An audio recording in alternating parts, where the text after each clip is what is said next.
Muy bien, pues vamos, hermanos, a tener ahora la meditación de la palabra del Señor. Estamos pues en el libro de los Hechos de los Apóstoles.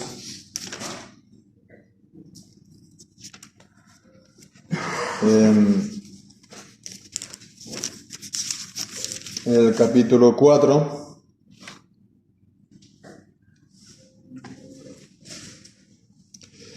Y podemos leer entonces desde el versículo 15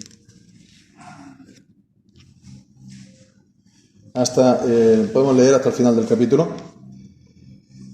Y dice así pues la palabra del Señor. Entonces les mandaron que salieran fuera del concilio y consultaron entre sí diciendo: ¿qué haremos con estos hombres? Porque de cierto señal manifiesta ha sido hecha por ellos, notoria a todos los que moran en Jerusalén, y no lo podemos negar. Pero a fin de que no se divulgue más entre el pueblo, amenacémoslos fuertemente para que no hablen de aquí en adelante a hombre alguno en este nombre. Y llamándolos, les ordenaron que en ninguna manera hablaran ni enseñaran en el nombre de Jesús. Entonces Pedro y Juan, respondiendo, les dijeron: juzgad si es justo delante de Dios obedecer a vosotros antes que a Dios, porque no podemos dejar de decir lo que hemos visto y oído. Ellos entonces los soltaron después de amenazarlos, no hallando ningún modo de castigarlos a causa del pueblo, porque todos glorificaban a Dios por lo que había sido hecho.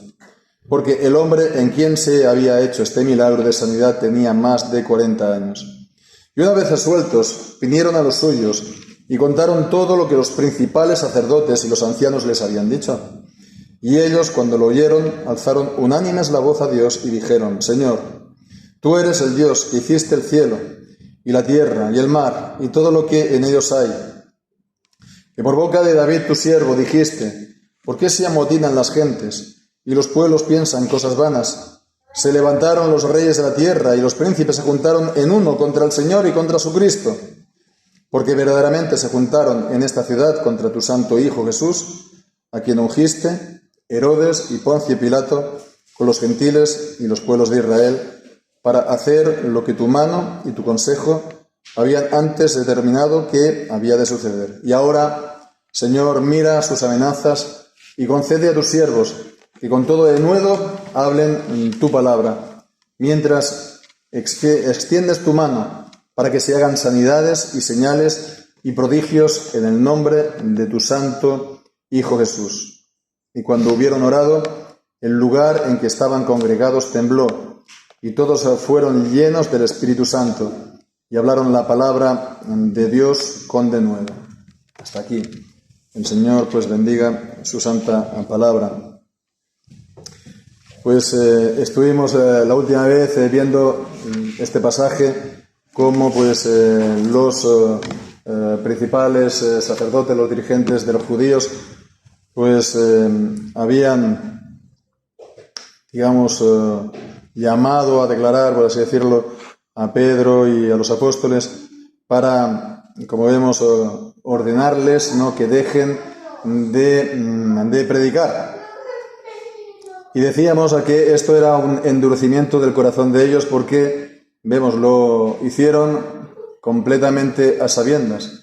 Ellos tenían perfecto conocimiento de lo que había ocurrido. Vemos el versículo 16, ¿no? ¿Qué haremos con estos hombres? Porque de cierto señal manifiesta ha sido hecha por ellos, notoria a todos los que moran en Jerusalén, y no lo podemos negar. Fíjate, lo que está diciendo es claro, quiere decir, ellos sabían que Dios había hecho una señal en medio de ellos por medio de los apóstoles y no lo podían negar.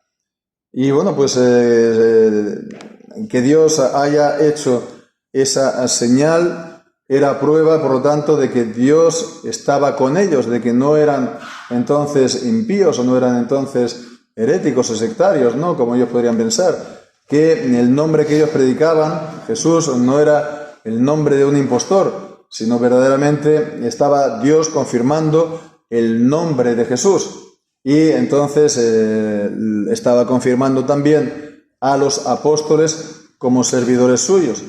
Entonces vemos, el Señor lo confirmó con esta señal y bueno, pues el Señor es lo que hace, el Señor confirma la palabra de sus siervos, la palabra de su verdadera iglesia, la palabra que se da al mundo, no la deja caer, como decíamos la última vez, una sola palabra de ellas a tierra, la confirma de distintas maneras, la confirma pues ya sea a la manera de los profetas del Antiguo Testamento, ¿no? Si se cumple la palabra que ellos anuncian, entonces se confirma de que es un verdadero profeta de Dios, ¿no?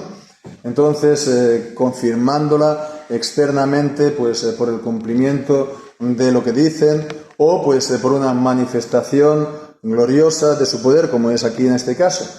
De una manera o de otra, el Señor de la historia, el Todopoderoso, confirma pues a los siervos suyos que anuncian, predican, enseñan el Evangelio y el nombre del Señor Jesucristo. Y entonces vemos, el problema es no darse por enterado y endurecerse a eso.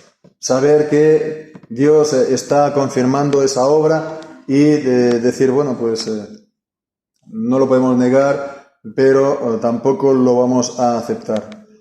Entonces vemos, ¿no?, la maquinación de ellos en el versículo 17. A fin de que no se divulgue más entre el pueblo, amenacémoslo fuertemente para que no hablen de aquí en adelante a hombre alguno en este nombre.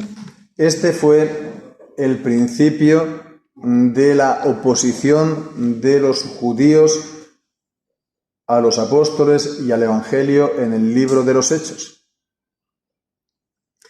Esta oposición, este es el primer paso. Esta es la primera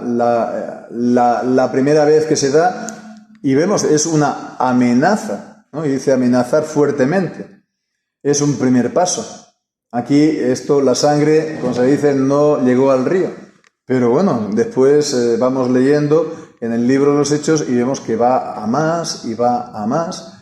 Y entonces llegará en el capítulo 7 y entonces será la muerte del primer, ya en el capítulo 5 antes, los mismos actores, los mismos apóstoles están predicando y los mismos gobernantes los van a apresar y entonces los amenazan, sí, pero ya les dan, ya los azotan, ¿no? Ya los azotan.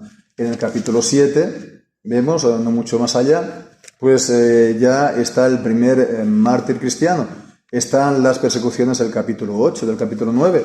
Están también las muertes en el capítulo 12 de Santiago, Jacobo, el hijo de Zebedeo, el primer apóstol que murió por causa de Herodes, ¿no?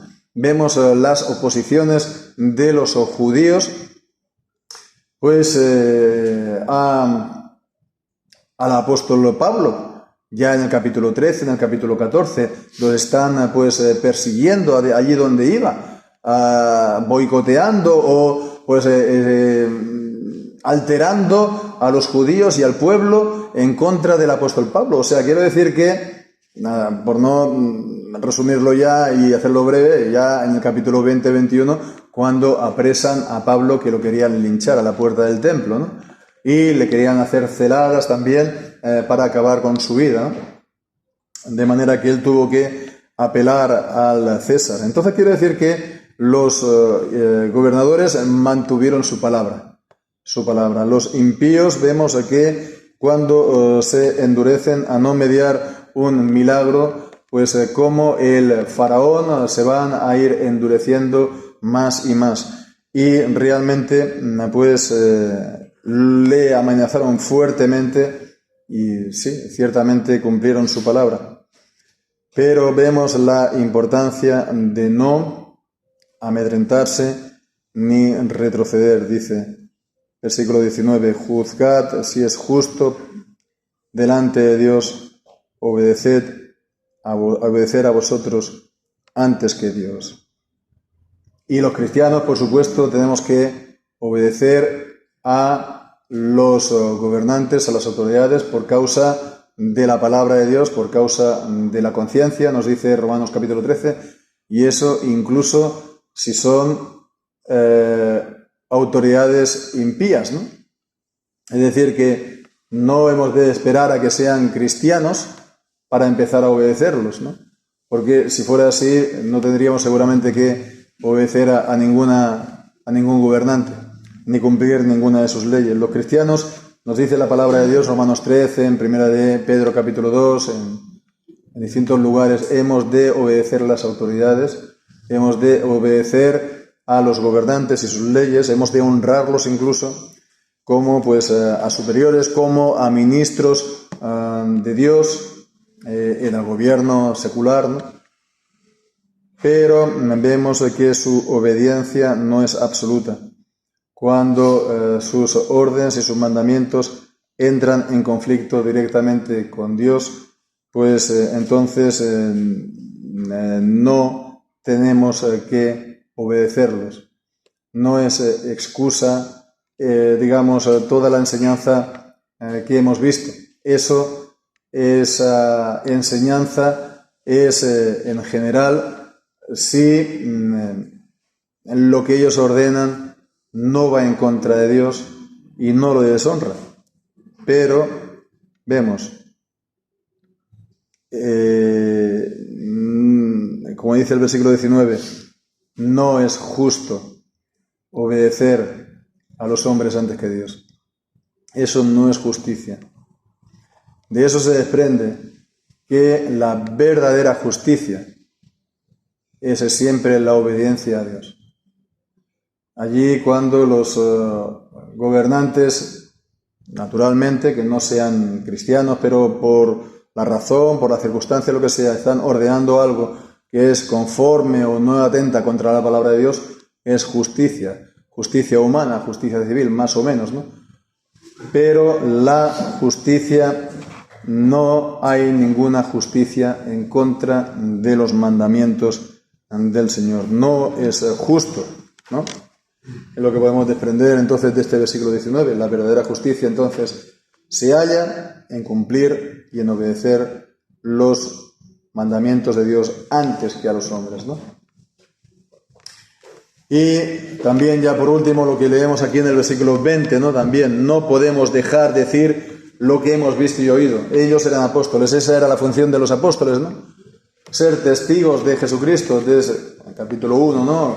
La elección de Matías como apóstol. Alguien que haya estado con Jesús desde el principio de su ministerio, que sea también testigo de su resurrección. Y ser testigo de lo que hemos visto y oído. Y el apóstol Juan, en su primera epístola, en el capítulo 1, dice lo que era desde el principio, el Verbo, el Señor Jesucristo, lo que nosotros hemos palpado con nuestras manos, lo que hemos oído con nuestros oídos, hemos estado con Él, eso os anunciamos, ¿no? ¿Para qué?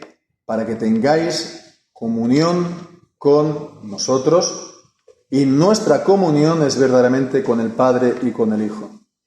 Entonces, los apóstoles son los heraldos, o eran los heraldos de esta palabra y de este evangelio del Señor, y es para la salvación de los que oyen. El evangelio es el mensaje de salvación y es poder de Dios para salvación. Y tenemos entonces que,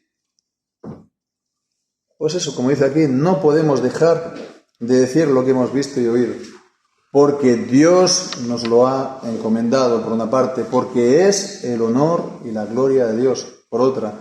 Pero también, como dice el apóstol Pablo en 2 de Corintios 5, porque el amor de Cristo nos constriñe. El amor por su nombre, pero también el amor del Evangelio nos constriñe, nos oprime, nos presiona. No podemos dejar de hacerlo, no podemos dejar de hablar, no podemos dejar de enseñar. Entonces, vemos, es una cosa a tenerlo presente, ¿no? De poner siempre al Señor y su palabra por delante de todas las cosas. En la historia reciente, en los últimos años, concretamente vemos en la pandemia, no lo digo yo por nosotros, sino en general, no solamente aquí en nuestra congregación, sino en todas las congregaciones, en todo el mundo. La Iglesia en general, ¿no? Ha aceptado voluntariamente la orden de las autoridades, ¿no?, a cerrar a cal y canto las iglesias durante meses, a no celebrar pues los sacramentos, a no celebrar la cena del Señor. Las primeras veces que se hacían la cena del Señor se recibió las ordenanzas del gobierno, cómo se tenía que hacer, y parecía eso la desinfección de un quirófano, realmente. Y se ha hecho eso, ¿verdad? Se hizo eso debido, en buena medida, a la sorpresa que eso supuso, a que eso realmente fue, se puede decir, una operación psicológica, ¿no? Y realmente, pues, en ese momento no se acertó a ver, pues, realmente las implicaciones que eso tenía, pero eso tiene unas implicaciones trascendentales, ¿no? No se puede verdaderamente llegar a entender fácilmente lo que significa eso. Que se haya, pues, permitido al gobierno, a los gobiernos civiles, ya no digo solamente en nuestro país, en todos los países, esa declaración de soberanía, que ya no es solamente sobre la Iglesia, sobre todo es sobre el Señor. El Estado se ha puesto por encima de la Iglesia. Esto nunca había ocurrido en la historia. Siempre ha habido, pues, a lo mejor, pues, epidemias aquí y allá, a lo mejor puntualmente se ha podido dar un caso así, que lo dudo, ¿no? Pero generalmente en todas las iglesias decir que no se tiene que reunir, que no se tiene que hacer nada, que te envían la policía, después cuando se empiezan a hacer, pues que tenemos que estar pues todos cantando con la mascarilla, o que tenemos que tener, eso nunca se ha hecho en la vida. Y bueno, pues hemos de decir que en general, ¿no?, las iglesias cristianas, y no digo pues solamente las nuestras, también por supuesto la del Vaticano, etcétera, pues han obedecido, se puede decir, pues sin presentar ninguna resistencia. Bueno, pues es justo eso. Bueno, en aquel momento, ya digo, no lo veíamos, o si lo veíamos tampoco veíamos qué se podía hacer, porque también estaban todas las carreteras cortadas, ¿no?, y no se podía mover de un lado a otro. También eso era cierto. Pero es realmente un problema en general de nuestro tiempo, que tarde o temprano las iglesias van a tener que afrontarlo, porque es un pecado del que se tiene que arrepentir. Realmente esta cesión, ¿no? Esta cesión. La Iglesia, los cristianos, no tenemos, digamos, el derecho de decir que no se hace culto a Dios. No podemos dejar de hacerlo. No podemos dejar de predicar la palabra del Señor. No podemos dejar de honrarlo. Bueno, pues esto ha sido, pues, una prueba por parte del Señor, sin duda. Y hemos de ver aquí si no hemos sido hallados faltos, ¿no? En general, está diciendo, en nuestro tiempo, la Iglesia de nuestro tiempo, para que, si vienen cosas peores, ¿no?, pues entonces seamos capaces de ir hasta el final, ¿no?, en la obediencia al Señor por encima de todas las cosas, ¿no?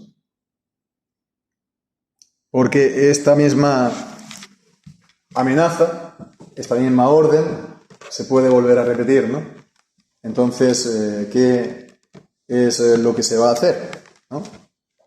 Decir, pues, que es justo obedecer a Dios antes que los hombres, o que lo justo es obedecer a los hombres en vez de a Dios. Porque el Señor nos ayude verdaderamente y nos ayude a reconsiderar las cosas, y digo en general, ¿no? En este tiempo, para que pueda haber un cambio también, un arrepentimiento, y sobre todo que esto nunca más se vuelva a pasar entre los cristianos y entre las iglesias. Pues que así sea. Amén.